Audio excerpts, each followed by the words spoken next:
औरत की जिंदगी में ये दौर उसके पति से ज्यादा प्यार, ज्यादा अपनेपन की मांग करता है। अगली सुबह, अरे रिद्धि, खाना तैयार हो गया क्या?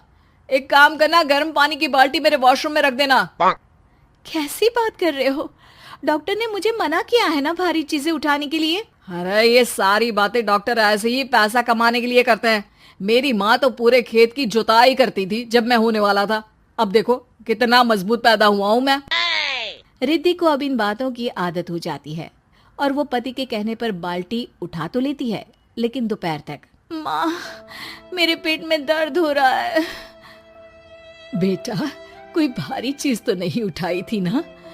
हाँ माँ, मैंने गर्म पानी की बाल्टी उठाई थी। माँ को रिद्धि की इस बात पर गुस्सा आ जाता है और वो उसको बहुत सुनाती है। अरे बेटा, इतनी अकल तो जानवर को भी होती है कि गर्भावस्था के बीच क्या करना चाहिए और क्या नहीं। लेकिन रिद्धि कहती भी तो क्या। शाम को जब सिद्धांत घर आता है तो वो उसे लेकर डॉक्टर के पास जाता है। आज की रात आप लोगों को यहीं अस्पताल में रुकना पड़ेगा। सुबह तक ही अब हम लोग कंडीशन ठीक कर पाएंगे। बस फिर क्या था। रात के अस्पताल में सिद्धांत सो तो जाता है, लेकिन पूरी तरह नहीं, सपने में। अरे डॉक्टर साहब, आपने मुझे अस्पताल में क्यों रोका आज? तुम प्रेग्नेंट हो और तुम्हें बच्चा होने वाला है, लेकिन आज तुम्हारे पेट में दर्द है ना, इसलिए। सिद्धांत को सोते सोते ही फील होता है कि उसके अंदर कोई अंश है जो जी रहा है। अरे ये पेट में गुदगुदी क्यों लग रही है? तभी वहां रिद्धि आ जाती है। अरे यार, क्या सारा दिन ही करते रहते हो? ऑफिस जाओ, काम करो। अरे यार, मैं बस में सफर नहीं कर सकता। झटके लगते हैं तो डर लगता है कि कहीं बच्चा। बच्चा? क्या बच्चा? अरे जब मैं मेरी माँ के पेट में थी ना, तब वो ऊंची ऊंची पहाड़ी में पानी भरकर ले जाती थी। देखो कितनी स्ट्रांग हूँ मैं आज। पति को रिद्धि की बात पर गुस्सा आता है और वो सीधा अपने पिता को फोन करता है। देखिए ना पिताजी, एक तो पेट में बच्चा, ऊपर से बीवी कोई केयर ही नहीं करती, ना ही ख्याल रखती है, ऊपर से ज्यादा काम बता देती है। अरे बेटा, इन महिलाओं को बच्चा पैदा करना पड़े ना, तब पता चले कि कैसे खुद के अंदर एक जीव को पालना मुश्किल होता है। अगर अपने बाप से फुर्सत मिल गई हो तो ऊपर छत पर मेरे कपड़े सूख रहे हैं, ले आइए। सिद्धांत सीढ़ियां चढ़कर छत पर जाता है और हांफने लगता है। हे भगवान, लग रहा है कि बच्चा अभी हो जाएगा। रिद्धि, और रिद्धि। क्या हो गया?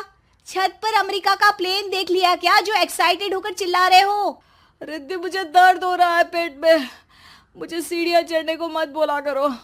अरे यार, नाटक शुरू इनका। जब देखो तब बहाना। बच्चा ही तो होने वाला है, कौन सा संसद से देश का बजट पेश करने वाले हो जो इतना घबरा रहे हो? अरे यार, कौन समझाए तुमको, मुझे घर जाना है। अब नीचे भी आ जाओ या ऊपर से कूद कर घर चले जाओगे? सुनो, आज शाम को जल्दी से आ जाना, मुझे ना गोलगप्पे खाने का मन है। एक तो पता नहीं तुमने जॉब क्यों छोड़ दी। अरे दुनिया जॉब भी करती है, घर का काम भी करती है और बच्चे भी पैदा करती है, लेकिन तुम। खैर, अब तो पूरे घर की जिम्मेदारी मेरे सर पर है, तो कैसे जल्दी आऊं? अरे यार, कैसे जॉब करता, सारा दिन तो नींद आती रहती है, मछली लगती है और उल्टी। छी छी छी, फालतू की बात मत करो।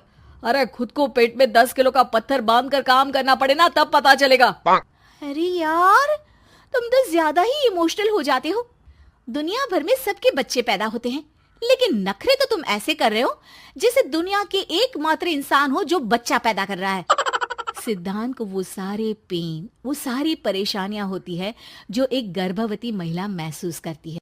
एक दिन पड़ोस का आदमी, अरे भगवान का शुक्र मनाओ कि बच्चा नॉर्मल हो गया। साइंस के अनुसार एक बच्चे को पैदा करने का दर्द उतना ही होता है जितना हड्डी के टूटने का। हे भगवान, मैं ये दर्द कैसे सहूंगा, मुझे तो छोटी सी चोट से भी डर लगता है। तभी वहां रिद्धि आ जाती है। अरे कैसी बात कर रहे हो? तभी तो कह रही हूँ, खूब शारीरिक काम करो, तभी तो जाकर बच्चा पैदा करने में आसानी होगी। और इसीलिए तो कहती रहती हूँ कि मेरे नहाने के पानी की बाल्टी को वॉशरूम में रख दिया करो। सिद्धांत बेचारा करता भी तो क्या, जब बीवी समझने को राजी ही नहीं।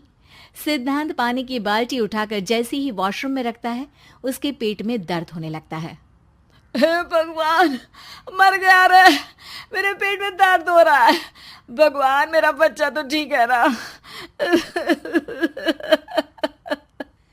सिद्धांत रोने लगता है कि तभी वहां नर्स आ जाती है।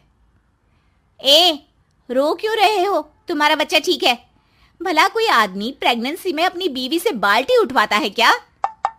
सिद्धांत की नींद खुलती है तो पता चलता है कि वो तो सपना ही था। वो भागकर रिद्धि के कमरे में जाता है। रिद्धि, रिद्धि, मुझे माफ कर दे। पति होने के नाते मेरा कर्तव्य था कि मैं तुम्हारा और अपने बच्चे का ख्याल रखूं। घर चलो, अब मैं आज से तुम्हारा पूरा ध्यान रखूंगा। मैं समझ चुका हूं कि बच्चा पैदा करना